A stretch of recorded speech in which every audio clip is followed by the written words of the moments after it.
So, good afternoon, everyone. As we always say, a lot to discuss. For our top news story, climate change. And Richard says here are 6 priorities for pulling carbon out of the air. Interesting. In technology, Amsterdam tests out electric autonomous boats on its canal. In materials, another story that could revolutionize modern day computing. This one from a breakthrough in 3D magnetic nanostructures. In astronomy, we've got 2 stories. In the first one, exoplanet surveys suggest that our solar system is quite normal, not very special. How about that? And in the second one, NASA picks Venus as the hotspot for 2 new robotic missions. In the environment, RIP, rest in peace, big oil. That's what we're thinking of. This week was monumental for climate action. In biology, might parasites be the fountain of youth? Apparently, infected ants live much longer. And for us humans, apparently the future of elder care is already here, and it's called artificial intelligence. For our health story, can you get 3 years younger in just 8 weeks? A new study suggests yes. So that's what we're going to talk about. And Richard, what's this about? In climate change, there are big 6 priorities for pulling carbon out of the air. Now, when I first read the headline here, it got me all excited because I like these technologies and things, and I thought they were going to tell us about the way in which we needed to focus the carbon sequestration technologies. But then I read the article, and to reach net zero by 2050, global emissions must be cut faster and deeper than we have yet managed to do. Even then, though, there'll be some hard to treat sources for pollution, like aviation and agriculture and cement making. They're working on those, but that still may take a little longer. But so to do what we have to do, we have to ramp up and discover more ways to take CO2 out of the atmosphere to stabilize the climate. Now, greenhouse gases can be removed from the atmosphere in several different ways. First, it can be removed by plants as they grow. It can be absorbed in soil or mineral or chemicals or locked up in the biosphere, in oceans or underground. It can even be put in long-lived products such as construction material. We've heard about concrete that is designed to sequester carbon, for example. All of these approaches vary in terms of how much CO2 they can take out and how stable they are, and particularly in cost and in readiness. Trees, for example, are ready right now. So it's easy to plant a tree and a tree will take carbon out. Storing CO2 underground could hold 100 times as much CO2 as all the trees we could plant on the planet. That sounds good, but so far these ways are expensive and they're in the early stages of development. Nonetheless, there are many innovations and companies that are starting to get into this business and compete with each other. Uh, But this is really a critical problem. And how do we get this removals correct for the planet? And so, scientists who will lead in the UK a national greenhouse gas removal project have kind of sketched out what they think are the priorities. And all of these priorities really, or most of them, have to do with people, not technology. The first priority, the highest priority, they say, is having a clear vision. The government has yet to really decide how much CO2 it wants to remove and the methods that it prefers.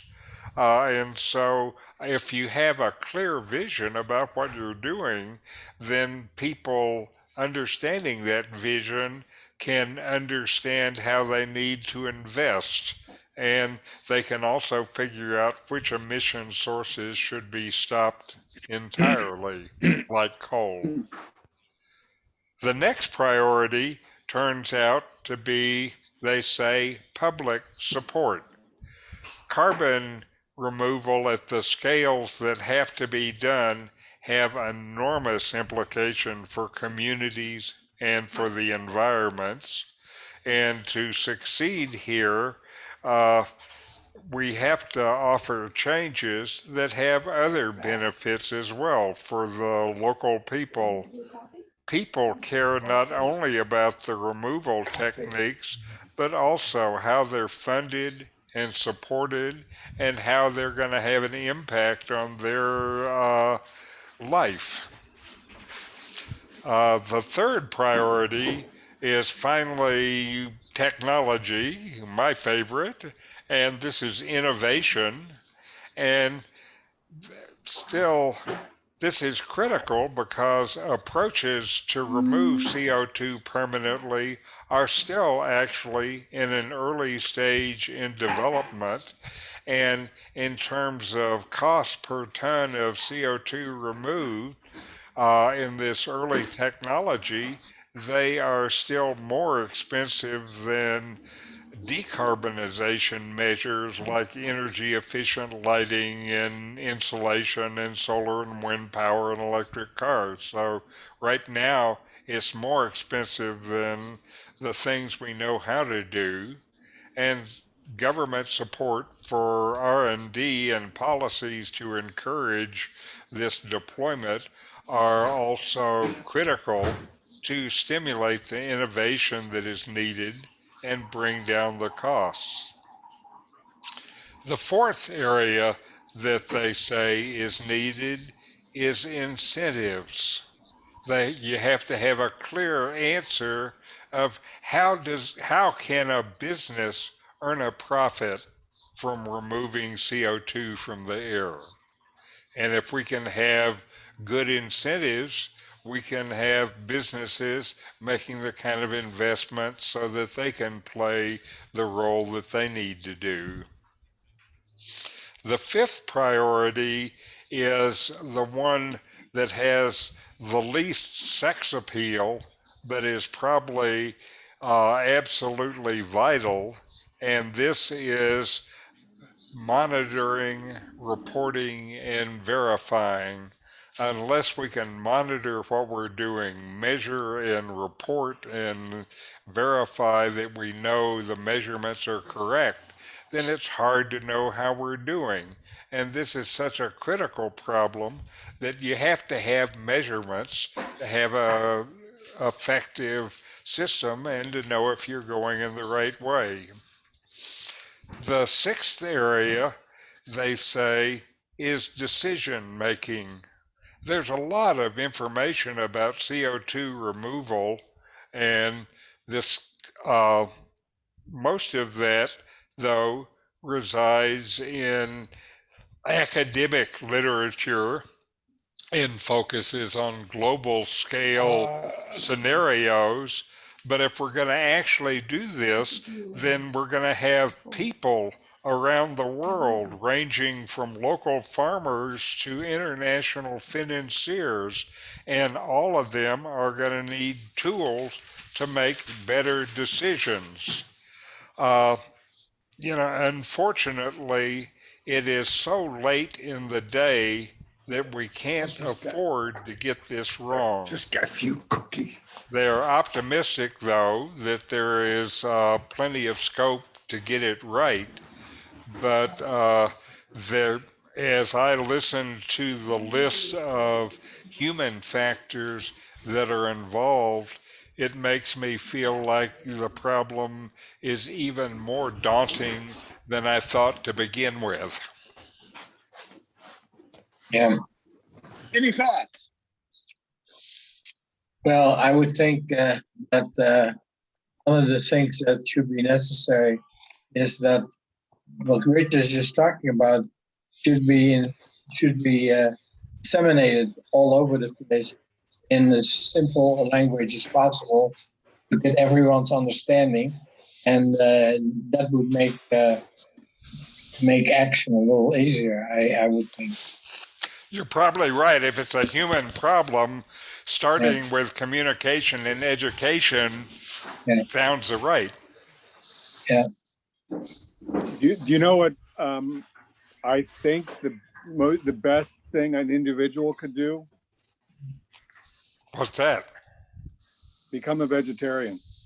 I'm serious. I mean, it's the most productive thing an individual could do is stop eating meat. Could be. I've Not- also heard it said best thing an individual can do is to start using your bicycle instead of your car. Maybe, but I don't think any of this matters if the planet just keeps eating beef and chicken. Isn't that better? But mainly the beef industry. Sure, I mean, not to mention that it's a much healthier way to eat, but sure. but the beef industry is just a harder show for health, but mainly just because of the carbon dioxide. They must be able to make a substance that tastes just like meat. They are. I mean, that's right. They're doing that, Yeah. and that's hopefully people will eat it because it's actually going to taste pretty good. Yeah. And there certainly are lots of investments going on in that area now, and still research how to make it taste better and to increase the acceptance of the meat substitutes because people like it. Yep, Mhm. absolutely. And as we've discussed here before, some of them aren't really substitutes. Some of them just are cell-based meat. Right. Right. And I think, for me, intuitively, I think cell-based meat is got a wonderful future. And the reason why I think this is that it can be done with a lot lower use of resources. And in the end, I learned from the semiconductor industry, these process industries, if you want to lower the cost, if you can figure out how to reduce the inputs, then it gets cheaper. Yeah. The one real thing to think about is that it's a lot cheaper to keep CO2 out of the atmosphere than it is to take CO2 out of the Yes, atmosphere yes, once indeed. it's in. And the way to do that is to price everything according in conjunction with the amount of CO2 that it puts into the atmosphere. And if you price things that way, people would eat less meat and they would burn less fuel. And it really wouldn't hurt the poor people in the world because they don't buy these things anyway. They're doing something different already. So getting a Western agreement to price things in accordance with their CO2 release would be a good start. Right, and part of that, there is a big effort for what is called carbon pricing. And what that really is about is figuring out a way to do exactly what you're talking about, Andrew. Do you have any idea, Richard or Andrew, um, we need to do an awful lot more of the carbon pricing. Any idea whether something like this is being considered in China? I haven't heard at all about it. The Chinese kind of pay lip service to it and say that they'll get on board, but not until later. Right. And their later is too late. The world figures say we have to get to net zero by 2050. China has committed, but their commitment is 2060, so they're a decade behind what is needed. And if you look in the near term, China is still the place that is building the most coal plants, which is going Some 20, exactly the wrong way. Richard, some 25 years ago, I spent some time in China, and I was talking to a leading academic anthropologist about all this, about how I was concerned with China's patterns of starting to eat meat and all that, what it was going to do for the world. And he said, look, you had your time. You developed all these things and made so much pollution. We haven't done it yet. Now it's our turn. You start trying to correct things. We want to get developed. Right. Yep. And after China, when China starts to go downhill, the next country that is going to take its place will be India. And I bet you hear the same kind of attitudes from India. Moving on to technology, what's this about Amsterdam's canals with electric autonomous boats? Well, watch out, electric cars. We're going to meet your competition. And it's electric boats. And this is particularly appropriate in Amsterdam because in Amsterdam, before they had roads and cars and trucks, they had these canals. And the canals are still used to transport people and freight and all kinds of things there. And now you're starting to see on the waterways prototypes of futuristic boats, which are small, fully autonomous electric vehicles carrying out tasks ranging from transporting passengers to picking up garbage. And this is being done by the Amsterdam Institute of Advanced Metropolitan Solutions, teaming with MIT. And they call this project the Rowboat Project, as in robotic boat. And their aims are to develop new ways of navigating the world's waterways without a human hand on the tiller. And they are excited about this technology and say that it is very relevant in highly complex port operations where you have a lot of vessels and a lot of ships and a lot of quays and piers. They think the robots will improve the safety significantly, but the thing that's going to get them implemented, I believe, is the fact that they're more efficient and they make a 24/7 operational approach much more possible. And one of the ways you get the cost out of something, some facility that's expensive, is find out ways to use it more hours of the day. And so they have them already where they can do the basic navigation autonomously, so that's no problem. I think the canals are an easy place to try to do it because you have this kind of known environment. What they are going to spend the next couple of years, though, is learning to maneuver through the traffic in the canals. The canals are crowded and full of private boats and canal cruises for tourists and, passenger boats, the equivalent of buses, and all of this stuff. So they have to be able to deal safely to go through, deal with the traffic, and they are paying particular attention to this. They want what they're doing to be successful, and you have to deal with the human factors. These boats are powered by an electric battery. They can go, listen to this, we can get all the way up to 4 miles per hour, and they can run for 12 to 24 hours on a battery charge, depending on the kind of battery they have and the cargo load. They're steered remotely by a computer, which handles data from cameras and sensors, detecting stationary and moving objects. And the way they've approached is modular, so they can easily adapt it for different purposes for carrying either cargo or workers. And again, the next step is just to make sure that they can handle any kind of situation that they can encounter on the canals. And step over autonomous cars, we have autonomous boats that are going to start now. Any thoughts?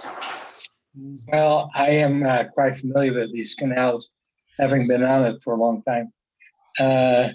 You know, the traffic, the way you indicated, looked like it is the traffic of cars, people going every which way. That's not quite the case with these canals.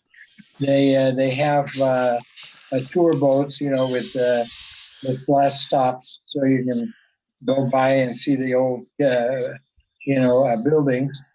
But and also, these canals are not just a straight canal, but they are streets that are, intersecting with them in many places. And there's just a small bridge which just one of those boats at one time in one direction can go.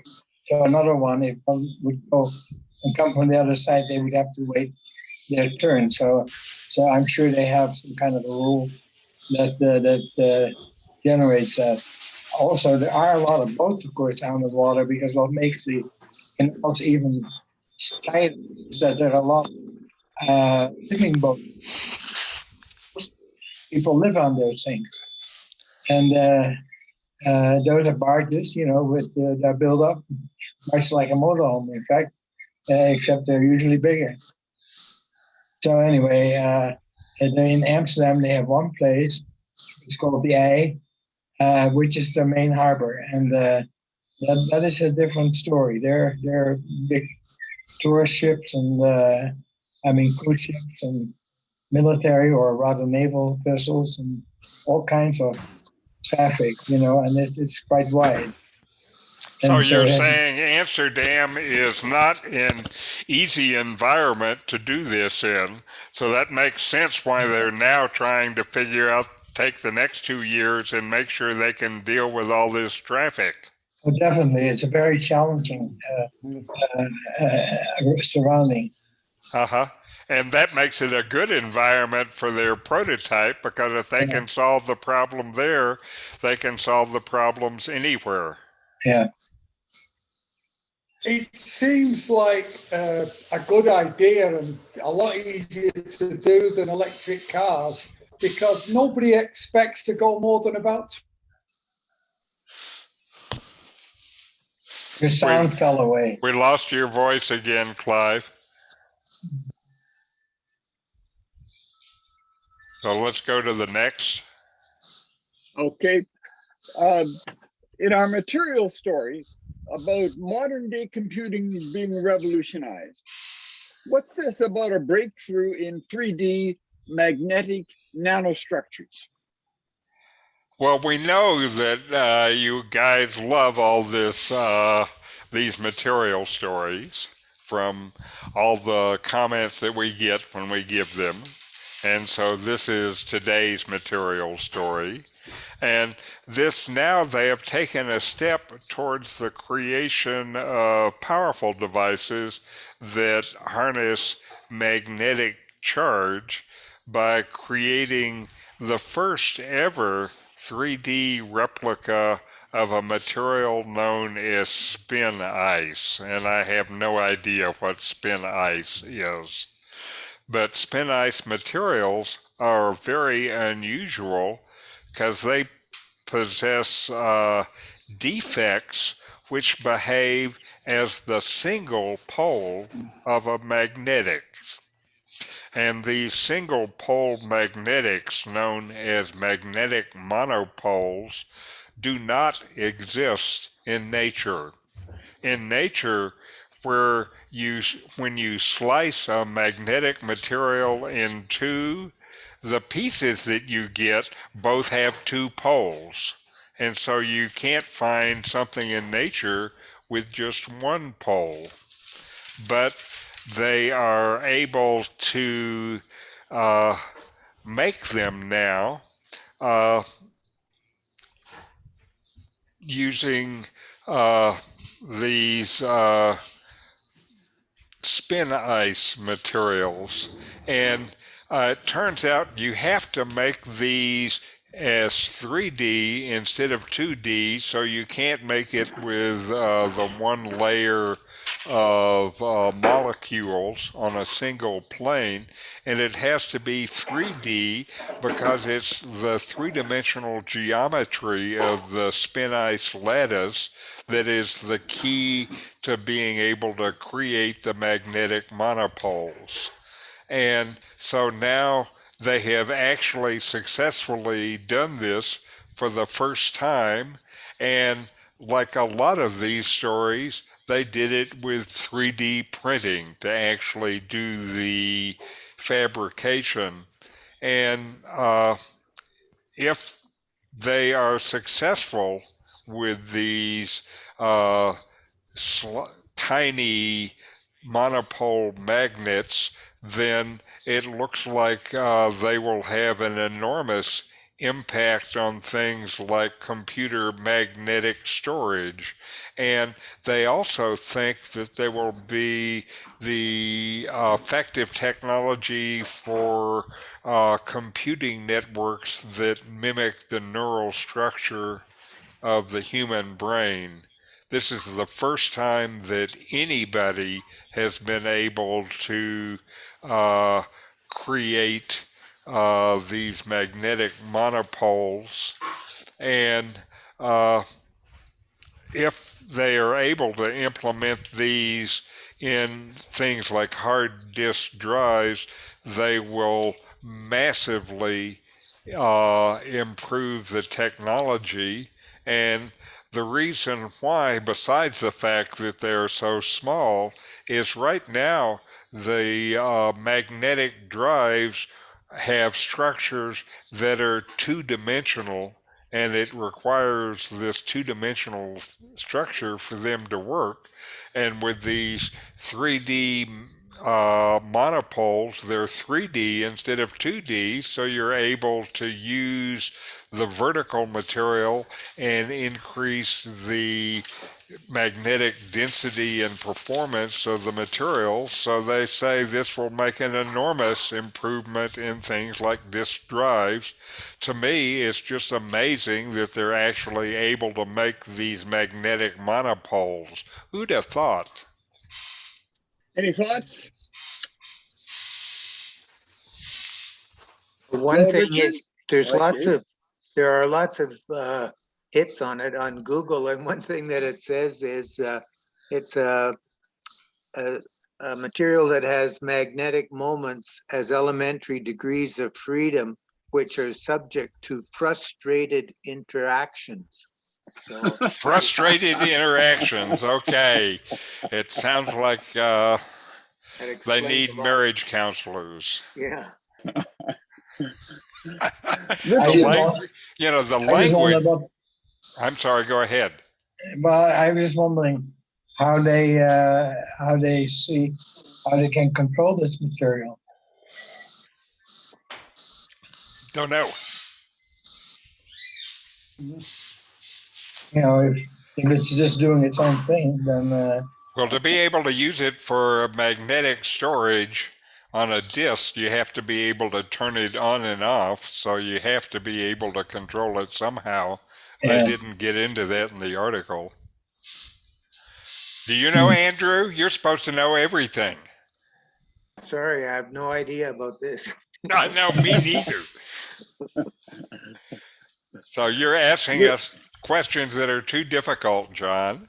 Sorry about that. That's good. So, Richard, if we want to move on to space, the first story suggests that we're not very special. First of all, we had Darwin, and then our planet wasn't special. Now even our solar system isn't special. It's quite normal. And in the second one, we pick out Venus as a place for 2 new robotic missions. So tell us about space. Well, one of the unspoken warnings about the exoplanet discovery missions is they only operate for a few years. I don't know why that is. But with such a short observation window, it means that there are planets with longer orbital periods, usually those planets that are further out from stars, that they're just not able to detect. And then there's a team of astronomers that arranged the California Legacy Survey 30 years ago. And the purpose of this survey is to monitor as many stars as possible, as long as possible. And recently they released their first test results, which show solar systems that are surprisingly like our own. And a team has been at Caltech has been observing 719 sun-like stars as often as possible. And they found on their 177 planets ranging in size from 3 times bigger than the Earth to 6,000 times bigger than the Earth.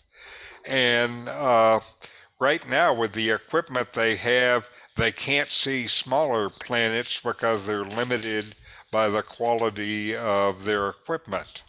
What they found out so far, though, is giant planets like planets the size of Jupiter and Saturn seem to congregate between 1 and 10 AUs, astronomical units. And these things, this is where right now Jupiter and Saturn are, so they fit in the pattern of all of these other stars.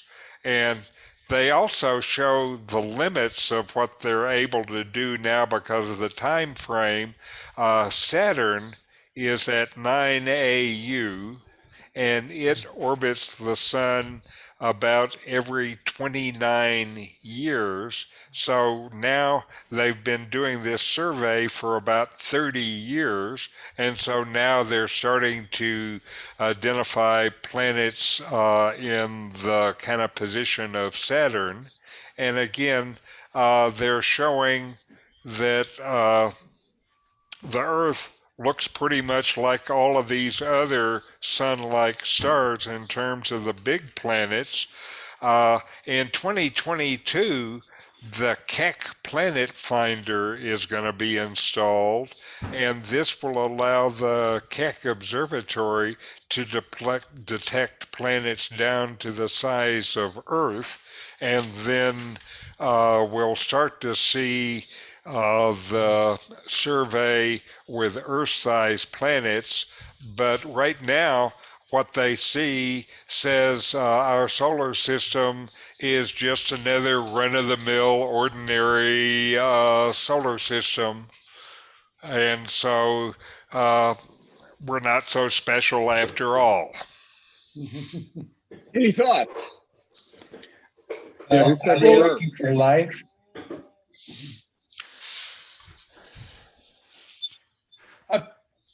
I didn't sorry. know, really.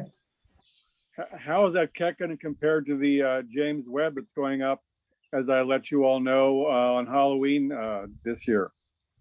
Isn't that going to make everything else pretty That's going to be mediocre by comparison? that's going to certainly be the best instrument we have up. That's going to be highly. It's hard to get time scheduled on that device so far because everybody wants to use it. And so, because of that, I'm not sure how much it's going to do in terms of the planetary surveys. And again, they're going to, part of the issue is can you detect the objects? That's part of what they're doing with this improvement of the Keck telescope is to be able to see smaller things. Another part of it is to detect things far away from the sun. It often takes a long time to detect it because you have to wait for it to pass by the star. And so if it just goes around the star every 60 years, it may take you 60 years to see it.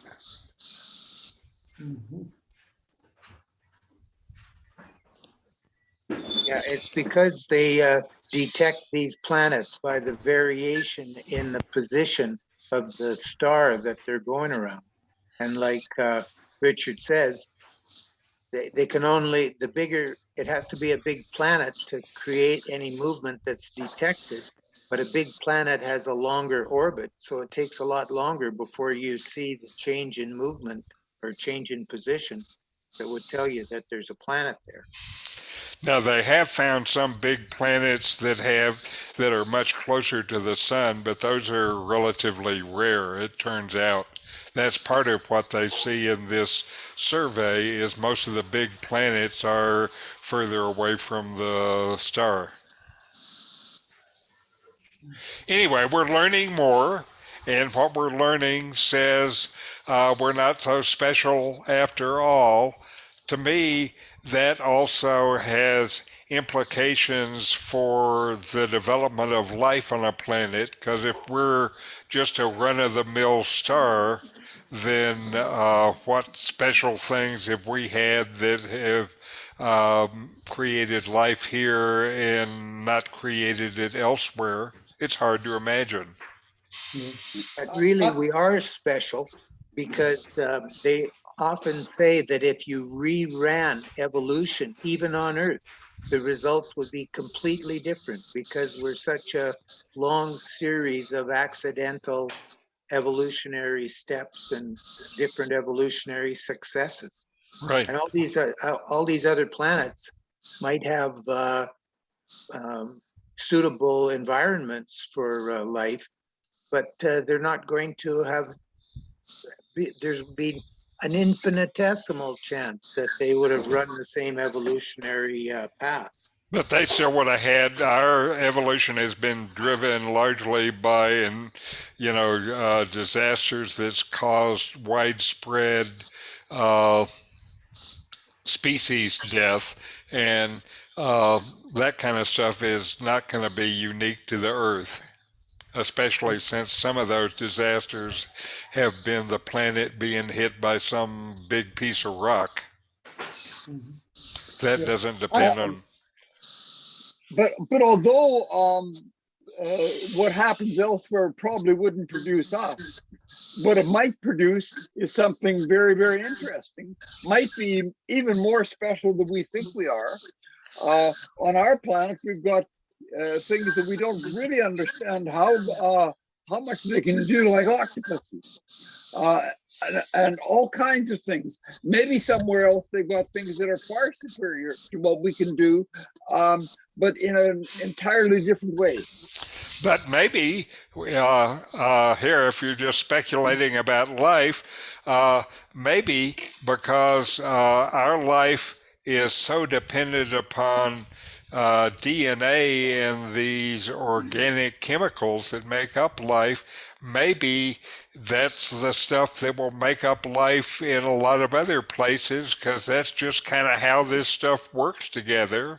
And maybe we'll find life that is more like us. But again, this is an enormous maybe, and none of us are going to find out any of the answers in our lifetime, I bet. So, So we Richard, just get to imagine. if we can't find answers to that, how about Venus? Why are we going there? Well, Venus is the other than Mars, the Venus is the closest planet, but since we found out the temperatures on Venus are so hot that they will melt lead on the surface, then we haven't had a lot of interest in exploring Venus. This is, I think, the exploration of Venus became more likely after they discovered some material in the atmosphere that initially they thought had to be produced by life. They don't think that anymore, but that got them all excited.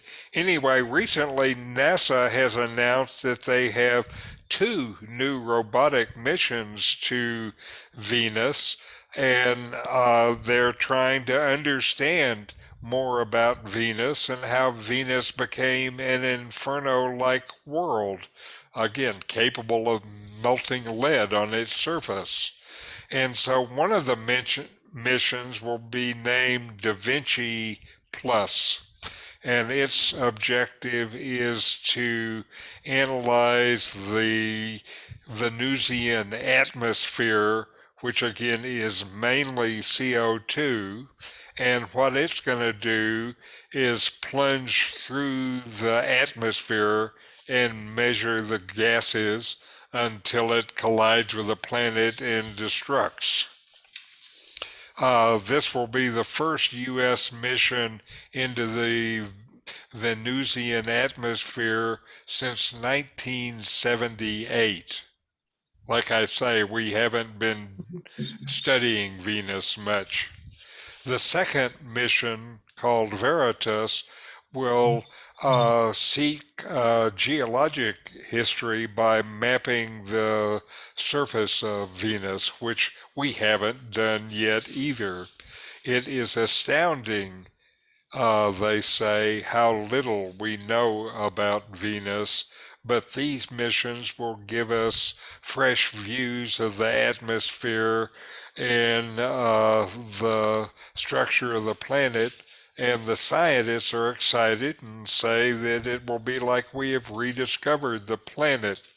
Now, we're going to have to wait for a while. These missions just got authorized, and they will launch sometime around 2028 to 2030. So it's going to be years before they have the missions ready to blast off. But we're going to start exploring Venus. And, I think that's exciting. Venus is our neighbor, and we ought to know more about it. Yeah, Any thoughts? the main thing they'll be looking for is evidence of oil company exploration and oil companies gone and looked. And If I they, suppose, Richard, that gets into the next story, because right here on Earth, we're apparently saying, rest in peace, big oil. What's that about? well, the question is, will Wednesday, May 25th, 2021, be remembered as the death knell for big oil? And the reason why they give that date and say it represents the most significant one-day shift in focus is because of shareholder activism and climate justice.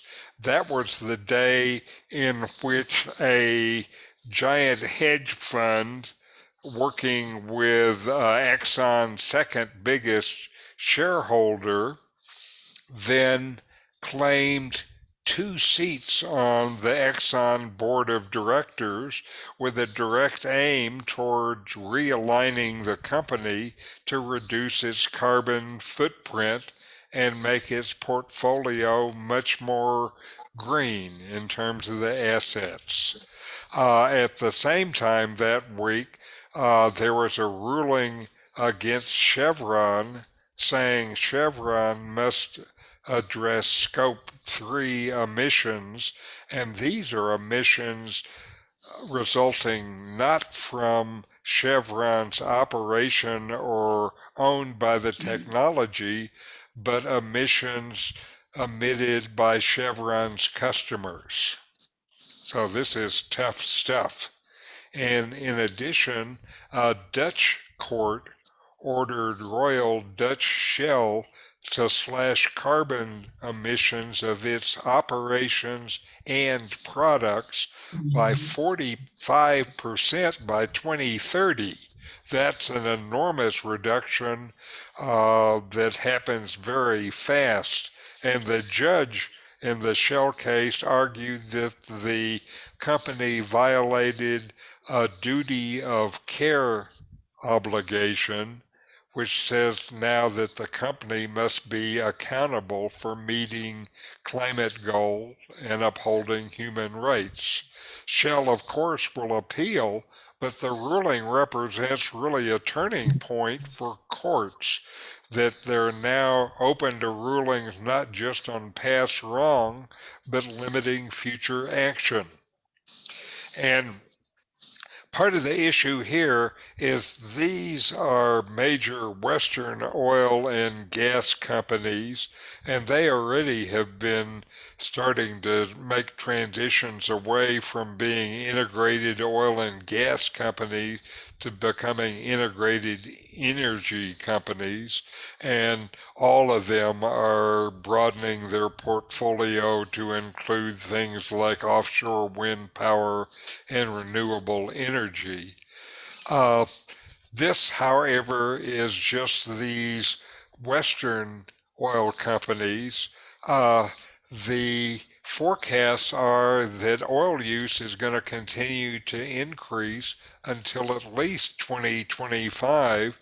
And if the Western companies are limiting their participation in the market, then the most likely scenario is that OPEC and other petrostates like Russia will step in and fill the gap.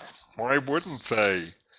And across OPEC, there is limited investor activism, and the courts are unlikely to cap anything. And, we can expect carbon emission from fossil productions to continue, and the oil and gas producers are mainly from national oil companies, and together the big producers account for 75% of the total oil production and 90% of the reserves that remain in the ground.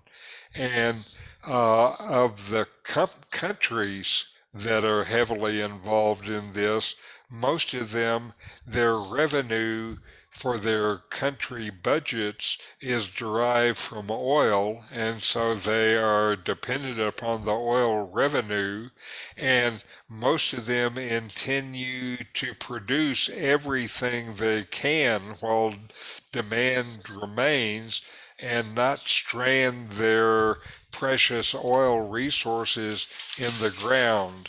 So change is happening, but it is just to the Western oil companies that can be influenced by these shareholder suits and legal discussions. It's not from OPEC or Saudi Arabia or any of these guys that produce the major share of the world's oil and gas. Any thoughts? Well, for one, I would not cry too many tears over companies like Shell and so on. I know that I used to have a friend who passed away a long time ago, but he was one of the chemists at Shell in the island that they have near Rotterdam, and he was a paint specialist, maritime paint. And I found that the Shell is probably the largest producer of paint for maritime uses.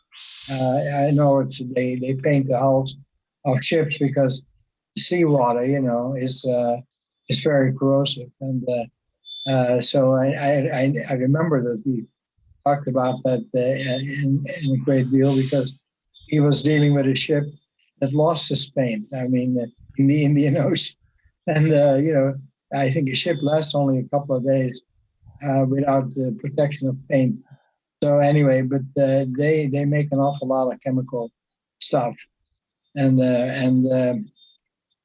so I don't think that the fuel that is needed for driving cars and so on is not necessarily the main source of their income.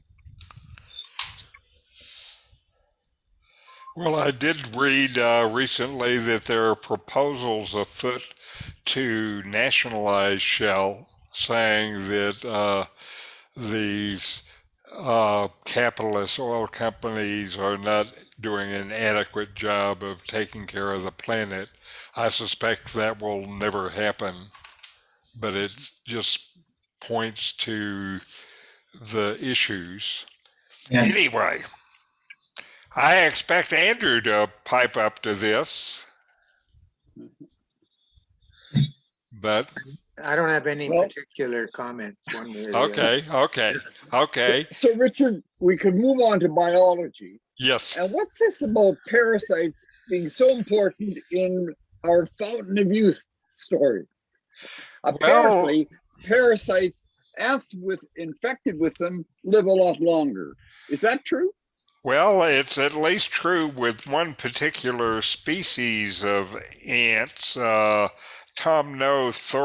nylanderi. And what they have found studying these ants is that ants that are infected with tapeworms have a much longer life than their peers. These are worker ants, and worker ants usually have a maximum life of about 2 years. Actually, the average life is just a few months because it's tough being a worker ant, I guess. Whereas the queens might live for 20 years. And what they found is the ants that were infected with the tapeworms live about 20 years like the queens instead of 2 years. So it's a factor of 10 increase in the lifespan. And so they're trying to figure out why this is. And there is one part of it that is behavioral, because infected ants are less active and they receive enhanced care from the other workers in the next. They get more food and better care, and they're treated, they say, even better than the queens. So they thought that one reason why they live so much longer is they have a better life because they're sick and the other ants are taking care of them. But as they have studied it, they say the behavior does not seem to be the decisive factor in the fact that they received more social care alone cannot account for their prolonged lifespan. So this is a case where the science has discovered something, and their first most obvious answer they don't think is right. So they're back continuing to study these ants, and I don't know if we'll start to read that we're supposed to get tapeworms to live forever. I expect if we do, we'll hear from Fred first. Any thoughts? Well, Richard, if there's no thoughts about parasites, uh, the care of ants might be parasites or something else, but the care of us apparently is something different, and it's called artificial intelligence. Tell us about that. I hope that doesn't mean that you're implying that old people are parasites, but because I don't want to be seen as a parasite. This story uh, starts with a human example. Kelly Franklin recalls the devastation when her 81-year-old father, who she lives with and takes care of when she's not at work, he tried to make his own breakfast one morning. And when she got home, she found 7 boxes of open cereal in the living room with milk poured directly into every one of them. He would be later diagnosed with moderate to severe dementia. You think? But now Franklin does not worry about that repeating because in 2019 she had motion sensors installed in her house connected to an AI system that has sensors on the top of the doors and in some rooms, and they monitor movements and learn the pair's daily activity patterns and send warning alerts to Franklin's phone if her father's normal behavior deviates. For example, if he goes outside and doesn't return quickly. And she says she would have gotten an alert as soon as he went into the kitchen that morning because he normally didn't even go into the kitchen, much less take cereal boxes into the living room. So that behavior would be out of the ordinary, and so she would have gotten an alert. And so Franklin says the system helps her sanity and takes a little weight off this around the clock job of elder care that she has. And, in rich societies now, more and more computers are guiding decisions about elder care because all of these places have a shortage of caregivers and there is an aging population and families want their seniors to stay longer in their own home. And so, because of that, then there are many of what are called age tech companies that have sprung up over the last few years in that do things like keep track of older adults, especially those with cognitive decline, and these solutions are beginning to permeate into not only home care but assisted living and nursing facilities. There are benefits to the technology in terms of safety for older people and making it easy for caregivers, but there also are worries about the potential harm, and these include questions about the accuracy of the system and privacy, and is this the kind of world we want for our elders? There has been technology around for a while trying to keep elders safe in their home, like Life Alert and Nanny Cam.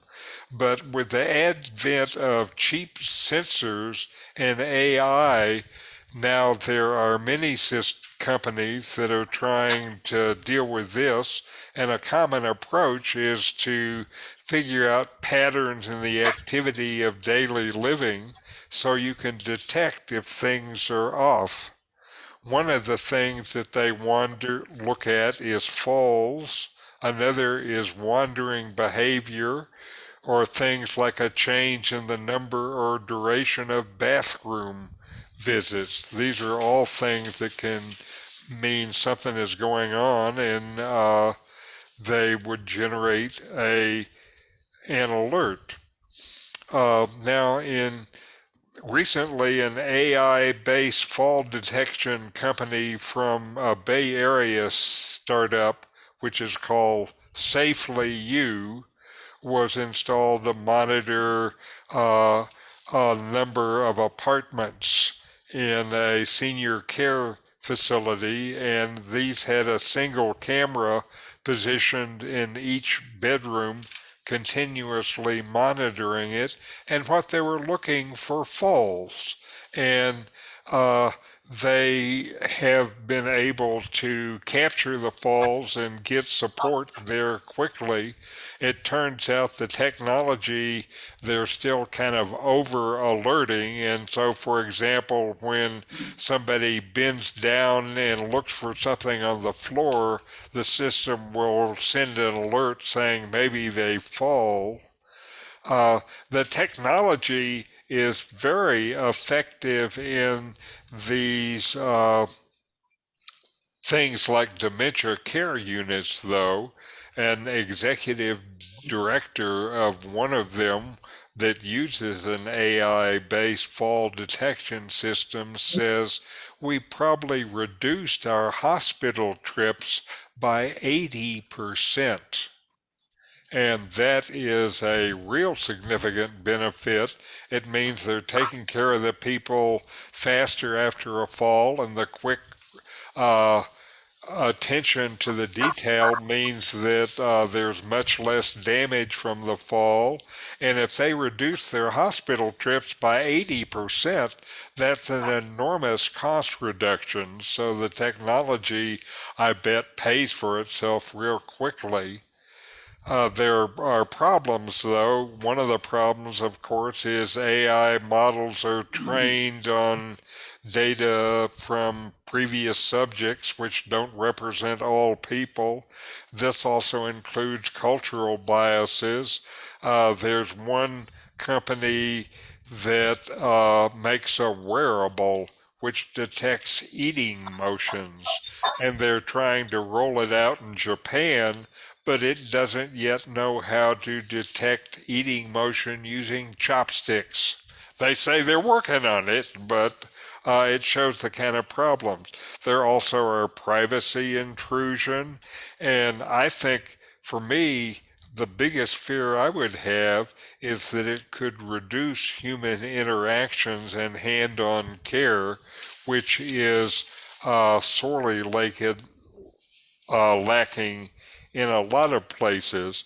It also turns out in places that they have implemented these systems, it's caused elders to change their behavior to try to avoid unnecessary alerts that might bother their family members, their children. An example, one woman stopped sleeping in her recliner because she was afraid it would show inactivity and trigger an alert. Uh, there are other places where the seniors were so lonely that they tried to game the system so that they could get to see a person to come take care of them. And anyway, this is the direction that elder care is going to take almost inevitably because we have more and more seniors and less care person staff, and the computers are going to take up the difference. And it may be that there's some day where you and I will have a computer with a camera with AI that's just trying to watch us and take care of us. Are you ready? Any thoughts? Well, I think of all these things, loneliness is the biggest fear of most old people. And maybe they should work on an AI system where you could have conversations and maybe something even that project the image of a live person or something of that order. I know that the AI system that I have here, I can ask everything that's in Google. rather than go into my computer, I can just ask the question, and in a very, very feminine voice, he comes up with the answer like almost instantly. But I think that could be worked out a little bit more on a personal nature to reduce loneliness, because loneliness is a killer. Right. You're right. Well, Richard, if nobody wants to comment on that, for our last story, the question is, can you get 3 years younger in just 8 weeks? And a new study says yes. This is an interesting study. It's apparently measured by the Horvath 2013 clock. I don't know an awful lot about that because it measures it using a specific biological mechanism called DNA methylation. But the study was done by the Healthcott Research Institute with assistance from Yale and independently analyzed by McGill and the National University of Natural Medicine. But what they found is that with a safe, non-pharmaceutical dietary and lifestyle program, they can indeed reduce biological age. In this particular group, they had 18 participants, and on average, they were 1.96 years younger than where they were at the beginning, on average. Wow. So 8 scored a significant reduction, 9 were unchanged, and 1 increased in methylation age. And what they did was a little bit about the protocol. The test group consumed a largely plant-based diet, including foods that were high in nutrients such as folate, vitamin A, C, curcumin, a bunch of things. And they allowed liver and eggs at a restricted carbohydrate, had some intermittent fasting to lower glycemic cycling. And each day they consumed a powder and a probiotic, and that was it. And they reduced their age. Any thoughts about that?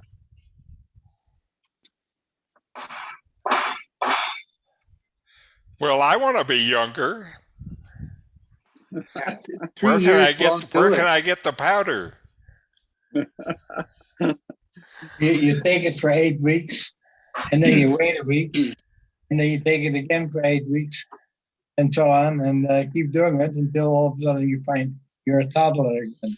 Okay, that's right. So to be about 30, then I would have to do it a half dozen times, I guess. Right, something Okay, like that. I'm ready. I wouldn't hold my breath.